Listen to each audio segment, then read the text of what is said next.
हाय, hello, नमस्कार. मी मुक्ता तुमचे माझ्या चॅनलवर स्वागत करते.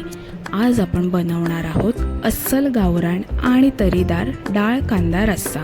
जेवताना तोंडी लावायला किंवा भातासोबत चुरून खायला हा रस्सा अप्रतिम लागतो. चला लगेच सुरुवात करूया. एका बाउलमध्ये चणा डाळ 1 वाटी घ्यायची. 3 वेळा स्वच्छ धुवून घ्यायची आणि नंतर आपल्याला 4 ते 5 तास भिजत ठेवायची आहे. गॅसवर तवा ठेवून तवा गरम झाल्यावरती तेल घालून तेल गरम झाल्यावरती 1 वाटी सुकं खोबरं, 1 वाटी उभा चिरलेला कांदा, 7 ते 8 लसूण पाकळ्या, अर्ध चिरलेलं आलं, अर्धा वाटी धणे, हे सगळं चांगलं तेलात परतून घ्यायचं आहे.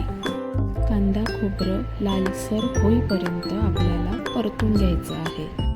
थोडं थंड झाल्यावरती मिक्सरच्या भांड्यात काढून 1 चिरलेला टॅमॅटो घाला आणि हे वाटण वाटून घ्या. फोडणी करण्यासाठी कढईमध्ये 3 चमचे तेल गरम करा. रश्श्याला छान तरी येण्यासाठी तेल थोडे जास्ती वापरा. मोहरी, जिरे आणि कढीपत्ता ची फोडणी झाल्यावर हा उभा चिरलेला कांदा तांबूस रंगावर चांगला परतून घ्या. मग यात 1 हिरवी मिरची कापून घालून कांदा परतून झाल्यावर यामध्ये खडे मसाले घालून 1 मिनिट परतून घ्या. गॅस बारीक करून यामध्ये आता सुके मसाले घालून 1 मिनिट चांगलं परतून घ्या. कसुरी मेथी आणि वाटलेले वाटण घालून मसाल्यांना तेल सुटेपर्यंत मंद आचेवर छान परतून घ्या. आता यात भिजवलेली चणा डाळ टाकून 1 मिनिट परता.